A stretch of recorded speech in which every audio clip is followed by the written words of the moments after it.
I'm Mattias Ljungman from Atomico, and I'm here to talk about scaling at the speed of mobile and how European tech companies are going global faster than ever.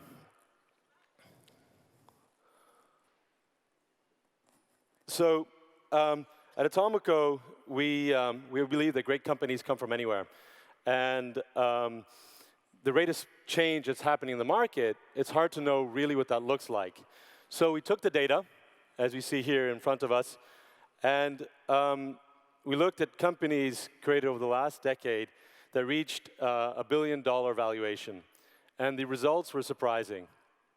This is our second update, and the two things that we're looking at is why so many companies are reaching these valuations, and the second one is the role of internationalization.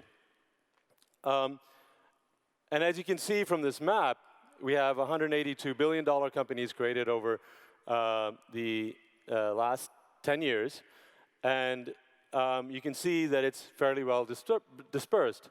So contrary to what most people believe, there are more and more large tech companies being created outside of the Silicon Valley, including here in Berlin, where we have $5 billion tech companies that were created.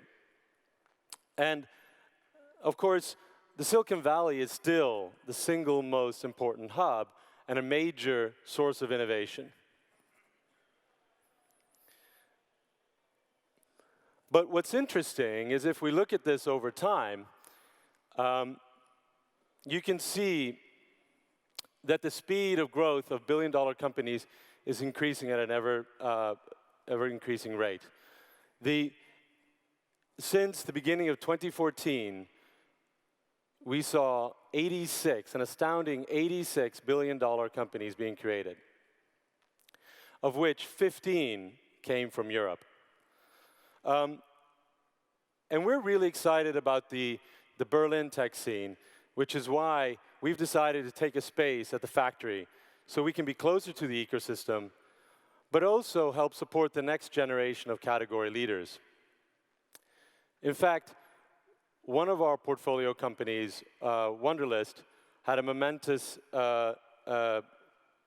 milestone just last week. And they're embarking on their new trajectory of growth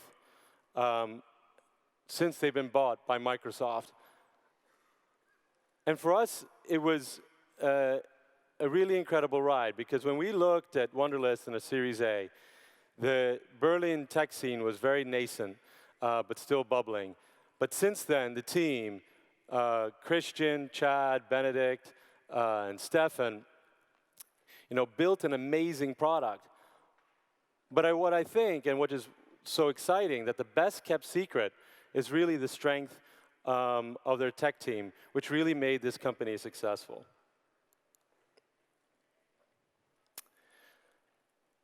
So looking at the things that are making these companies grow so quickly, we saw that there's a direct relationship between the increased speed of hitting these valuations and companies going international.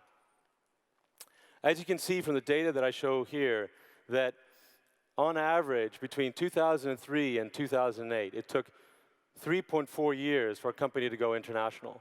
Now that dramatically changed in 2009 and went down to 1.8 years. And we see that this dramatic shift is a direct correlation to the proliferation of smartphones around the world. Today, there are about 2 billion smartphone users globally. All of them are connected to the internet, either through the Apple App Store or Google Play, which allows our entrepreneurs to be scaling at the speed of mobile. Another interesting fact is that there were more billion-dollar companies created in 2007, the year that the iPhone was launched, than any other year. And entrepreneurs' ability to be able to tap into this large global connected audience has meant that they've been able to reach 100 million users faster than ever before. If you look at the data behind me, you can see that it took on average 72 months for consumer business to hit 100 million users. That has now dropped to a mere 25 months. And because of our research, we thought it would be interesting to hear what entrepreneurs were saying about creating companies a few years ago compared to today. And one of them that we spoke to was Phil Libin from Evernote. And he had an interesting quote. He said that today, with new technology and platform, it means that entrepreneurs that produce something great, anyone, anywhere, will have access to it and will be able to hear about it. So what does that mean for entrepreneurs here in Europe? What does it mean? So having a small domestic market, smaller than, let's say, the US, China, or India, is no longer a barrier to success. Entrepreneurs have been able to level the playing field by internationalizing faster. So we're seeing a significant increase in the number of billion-dollar companies being created out of Europe. But what's interesting is that it's particularly true for the smaller countries that have less than 50 million people. They're the ones that are growing very fast. And that includes countries like Finland, Sweden, and Israel. And these countries are able to internationalize at a rate of, their companies within these countries are able to internationalize at a rate of 1.4 years on average. And that is twice as fast than a company coming from a much larger population.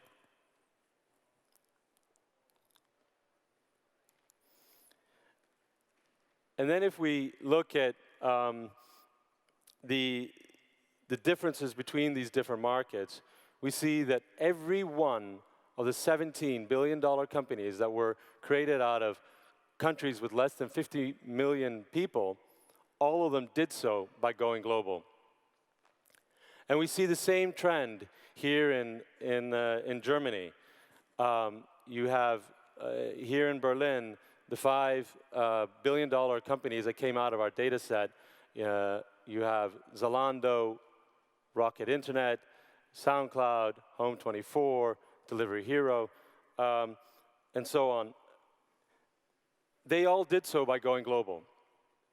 And we have a quote as well from Niklas Östberg of Delivery Hero, who's based here in Berlin. And he said that they launched in 3 to 4 countries day one. But what's really interesting is the contrast of that compared to, let's say, China. So 38 out of its 39 billion-dollar companies were all domestic businesses. And that's not strange, right? Because they have 650 million internet users. They also have the second largest digital advertising market and the third top grossing Apple App Store market in the world. But timing is crucial. If you go too early, you risk very high cash burn and maybe distractions, and you're not able to reap the rewards of internationalization. If you go too late, then there could be lots of local copycats, and maybe your competitors will be very well funded. And so the other point here I want to make out here in this slide, as you can see, there's a very big difference between a consumer business and an enterprise business. The consumer business obviously can go international much quicker, and whereas an enterprise business has to invest a lot on the ground. In the same way, if you look at different sectors, you have gaming and social, they're much faster than their enterprise counterparts. So what does the future look like? Well, the first wave of internationalization came from the North American internet companies, and that started in 2003. In 2009, the Europeans joined in that sort of internationalization waves. And then we saw the Asians coming in, and that's just happening now. And what they're doing is they're replicating their successes at home abroad. And Daniel Ek at Spotify, he had a good quote on this. And what he said was that in Europe now, you can compete immediately with the US and vice versa. And it won't be long before the Chinese are going to be competing as well. And that's when we're going to get hyper competition like we've never seen it before.